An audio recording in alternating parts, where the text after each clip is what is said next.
Hey guys. All right, guys, so we're here today to check out a band that came to us through the Metalhead box. All right, so we opened, I can't remember what month that Metalhead box was. I think December, perhaps December, something like that. Anyways, we opened the Metalhead box and you got a WADA.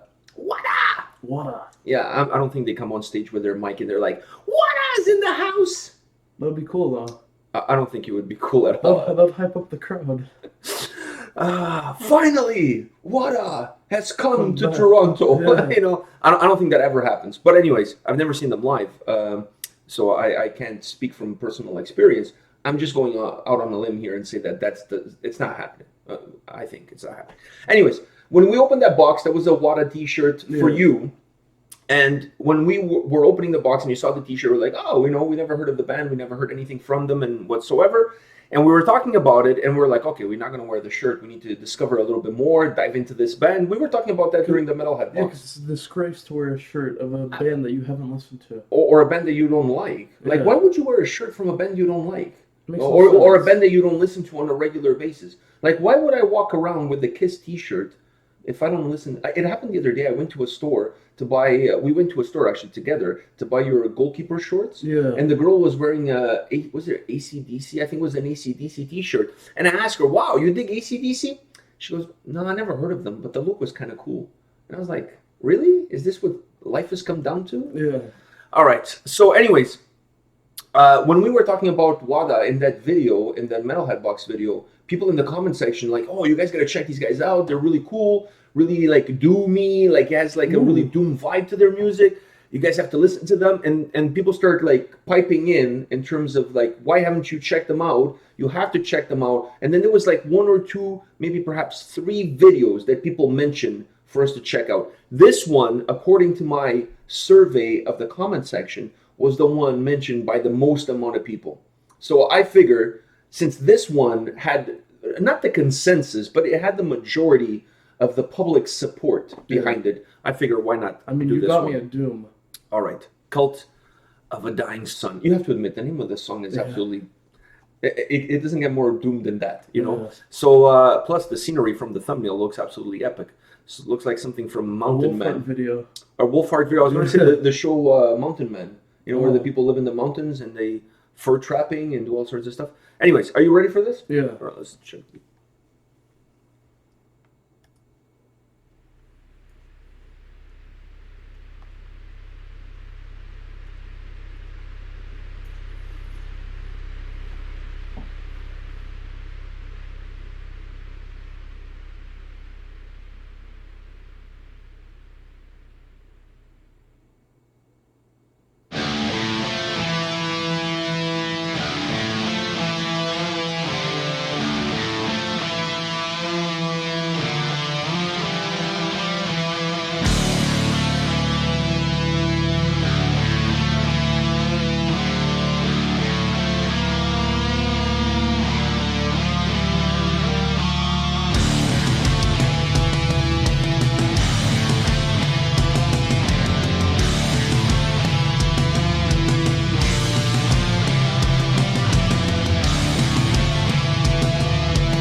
smoker's cough there at the end. Yeah.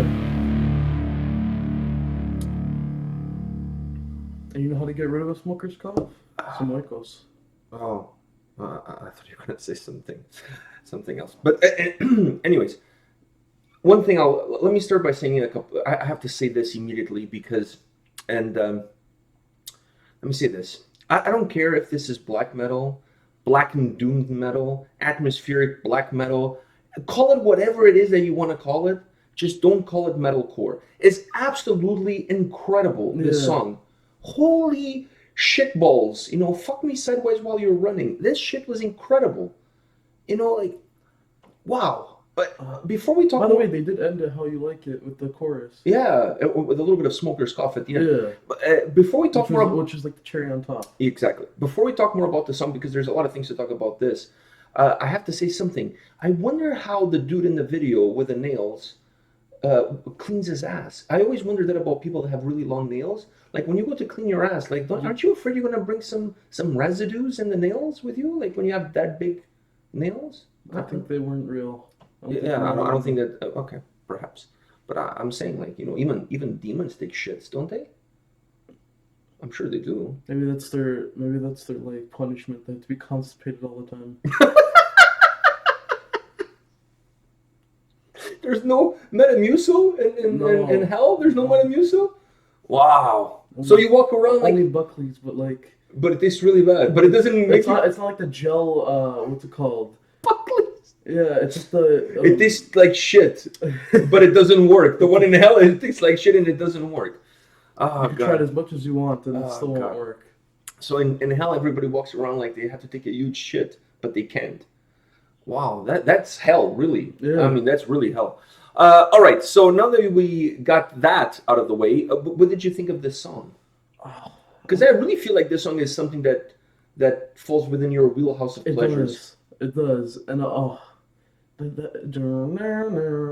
then all you hear, it's such like a slow and dark riff, but then you have such a like the fast drums in the background that really keep the song fast. Yeah, it almost like there's a battle between two different momentums of the song.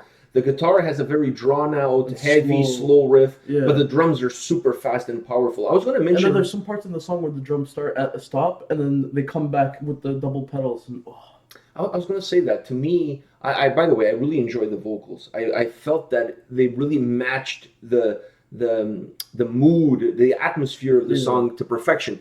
But everything about this song, when I look back into it, to me there's two things, which is what you just said. That killer riff, that riff is there's a melody to it that makes it feel very beautiful, but at the same time, it's so dark. But you cannot listen to this song and not talk about the drums. How cool was the drums on this track? Absolutely killer. Holy shit, the double pedaling, they were so violent, there was so much aggression. And at the I couldn't keep up with my imaginary drums. I just couldn't keep up. Wow, man. The moment the track started and the drums kicked in with that double pedaling, I was like, wow. I love that. I absolutely love that. And I'll have to bring it back. That was the perfect combination. The slow mood. Yeah, but it's a really weird combination because if you told me, let's say you're creating a song and you tell me I'm going to create a very slow and heavy riff, almost like a doom kind of riff, and then I'm going to include some really violent sounding drum. I would almost feel like those two don't go together because like one is kind of the opposite of the other, but they really went together perfectly well. And then the vocals just came in to add to the vocals almost added another tempo to the song and added another level of aggression to the song and made the song sound even heavier. I absolutely love this track. It's one of those tracks that honestly, you always talk about like, oh, you know, lay down in my bedroom and listen to. This is one of those songs that you can just get transported through time. You know what I mean? Like anywhere you go, you can go into a park. For example, this is the perfect song when I go watch one of your soccer games and you guys are getting demolished like 9-0 after 5 minutes of play. This is the perfect song because I'll put on my headphones and for the duration of that song, I'm not there. Physically, I'm there, but I'm not there. Instead of yelling at me, you're just going to be there with your eyes closed. Exactly, and I'm just going to be there, transported through time. My body is physically there, but my mind is like traveling with wada. My God, man, this was killer track. I'll be honest to you guys at home. I'll be listening to a lot more from these guys. These guys are good. This is really good, man. I hope they somehow find their ways to Toronto one time for a concert. I really hope so. All right, guys, this is it for today. This was killer. Really killer. I'm honestly, I'm blown away by how good the track was. How it felt like the drums, man. I can't So say much enough about it. aggression. Yeah, they were so heavy, so powerful. They packed. It was almost like when he's singing, he has a certain level of aggression in his voice, but the drums is like it's like the it's like Hell's Gates have opened up and all the constipated demons have run through it. Yeah, it's like just all these I think constipated demons. the drummer was constipated. That's why he's hitting so hard. He's like, come on. Come out, whatever you are. All right, this was absolutely killer track. All right, guys. This is it for today, but we'll see you tomorrow. All right? Take care, guys. See ya.